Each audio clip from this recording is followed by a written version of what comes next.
Hello everyone, my name is Raghuveer Peri. I'm a PhD student in the Signal Analysis and Interpretation Laboratory, advised by Professor Shrikanth Narayanan. Today I'll be presenting our recent work titled Robust Speaker Recognition Using Unsupervised Adversarial Invariance.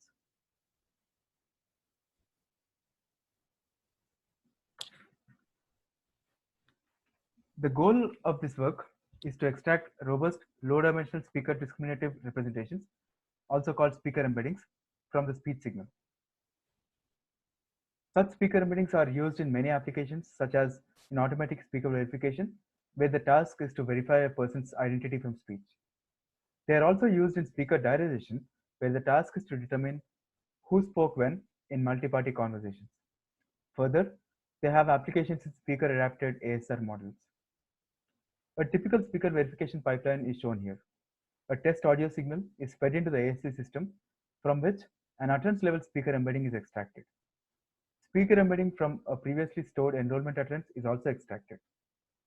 The two speaker embeddings are scored against each other, and the ASP system thresholds the score to provide an accept or reject decision for identity verification. Extracting speaker embeddings is prone to several challenges. Speech contains a lot of information, some useful information about speaker identity, but also a lot of information about nuisance factors unrelated to speaker identity. In a typical living room scenario shown here, we find many sources of acoustic noise such as a washing machine, television, and even other people speaking in the background. Apart from noise, there could also be the presence of reverberation as shown by the indirect sound path between the source and the microphone. In addition, speech also contains information about affective states of the speaker and also about the lexical content of what the speaker says. In the presence of all these nuisance factors, a speaker verification system might fail. As shown here, when Amy tries to order shoes, the smart speaker device is unable to verify her identity and is thus unable to proceed further with the purchase. This leads to disappointment in Amy. Our goal in this work is to develop speaker embeddings that are more robust to such nuisance factors so that we can make Amy happy again. The problem of robust speaker embeddings is not a new one. It has been extensively studied in literature. Here we present a few highlights of prior work. The total variability model was proposed in 2011, which modeled all factors of variability in a single low-dimensional total variability space.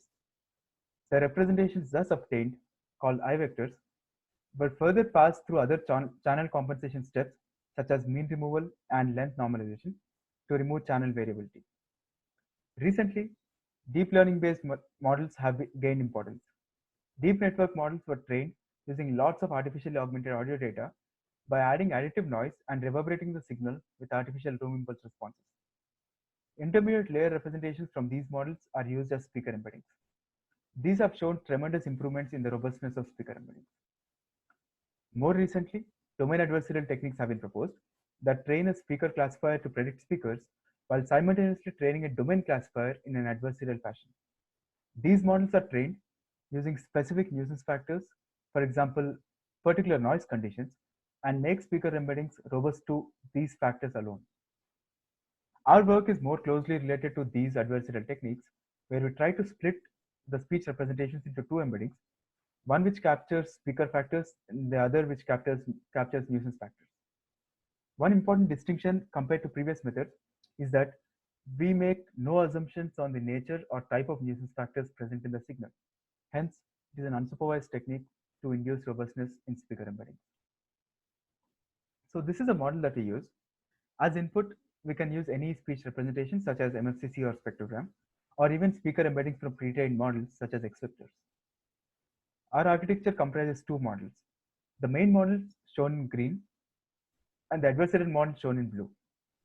The input X first passes through an encoder which splits it into two embeddings H1 and H2 as shown in the figure. The embedding H1 is fed into the predictor which predicts the speaker label Y hat, and the embedding H2 is concatenated with a noisy version of H1 which is denoted by H1 prime here. H1 prime is obtained by passing H1 through a dropout module to randomly remove certain elements of H1. H2 along with the noisy H1 prime are concatenated and fed into a decoder which tries to reconstruct back the original input X. The motivation behind using dropout is to make H1 an unreliable source of information for the reconstruction task. Training in this way makes sure that the information required for reconstruction is not stored in H1. In addition, we use two disentangler models, which are shown in blue here. These models are jointly trained to perform poorly in predicting H1 from H2 and H2 from H1. The goal of these models is to ensure that H1 and H2 are not predictive of each other, thus ensuring that they do not contain similar information. The equations that we use to optimize the models are shown here. The main models produce two losses. One is a standard cross-entropy loss from the predictor, which predicts speakers. The other is a mean squared error reconstruction loss from the decoder. The adversarial models both use mean squared error loss. The overall loss function is shown here. We try to minimize the loss with respect to the main models while maximizing the adversarial loss. This training process was adopted from a previous work in the computer vision domain, where they have shown the efficacy of this technique on a closed set digit recognition task. On successful training, the embedding H1 is expected to capture speaker discriminative information, and the embedding H2 is expected to capture nuisance information. Notice that we have not used any labels of the nuisance factors, such as noise types, channel conditions, etc. Coming to the dataset, we make use of the standard voxel training corpus, which consists of in-the-wild videos of interviews with celebrities. We do not add any artificial noise or employ any data augmentation techniques. This step results in 1.2 million utterances from around 7,300 unique speakers. As mentioned before, as input, we can either use spectrograms or MFCCs, or we could use speaker embeddings from pre-trained models. In this work, we use X vectors extracted from publicly available pre-trained models as input. For evaluation, we use the voices dataset. It consists of recordings collected in 4 rooms of different dimensions. As shown in the figure here, a loudspeaker plays speech samples, which are recorded using microphones as shown by green circles here at varying distances from the speaker. Simultaneously, noise is played back from speakers labeled as distractors. Notice that this setup simulates a real-world room scenario, as we have seen before. Therefore, this dataset is ideal for real-world evaluation. Here we present our results on a speaker verification task using the voices challenge evaluation dataset. Following standard procedure as is used in many of the speaker verification systems, we use LDA for dimensionality reduction for both the baseline X vectors and also our proposed embeddings. Also, we use a PLDA backend for scoring the verification trials. This refers to the method of scoring enrollment versus test utterances, as we have shown before. We compare the proposed method in red bars with the baseline X vector embeddings in blue bars. We use equal error rate as a metric for evaluation, where lower numbers are better. Here we notice that in situations with microphone near to the loudspeaker, X vectors perform slightly better than our embeddings in the television noise case and the no noise scenario. But in the more challenging babble noise case, which has more speech-like characteristics, our method performs better than X vectors. More interestingly, comparing the results in the far mic scenario, where the microphone is placed far away from the loudspeaker, we find that our method outperforms X vector by a significant margin in all the cases. Particularly, again in the babble noise scenario, we see a 10% relative improvement over the baseline X vector. Further, we notice a 15% relative improvement over X vectors in the far mic scenario without controlling for any specific noise type. Finally, without controlling for any specific scenario, overall we find a 12% relative improvement over the baseline X vectors. In this slide, we present our results on a speaker diarization task, which is determining the temporal location of speakers from an audio recording. We assume oracle knowledge of the speech activity detection and the number of speakers for both the baselines and the proposed embeddings.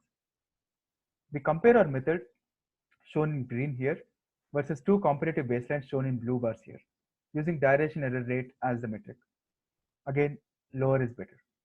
The difference between the 2 baselines here is a clustering method used, where k-means is a much simpler clustering technique than agglomerative hierarchical clustering. We find that our embeddings using a simple k-means clustering algorithm outperforms even the more complex AHC-based algorithm by a huge margin of 37% relative direction error rate. So, in conclusion, in this work, we have presented a novel technique to extract speaker embeddings by disentangling speaker and nuisance factors. This was done without prior knowledge of nuisance factors. We find significant improvement in speaker verification performance, particularly in the babble noise and far field recording conditions, which are considered more challenging. In addition, we see a huge improvement of 37% relative direction error rate in the speaker direction task on an AMI meeting corpus.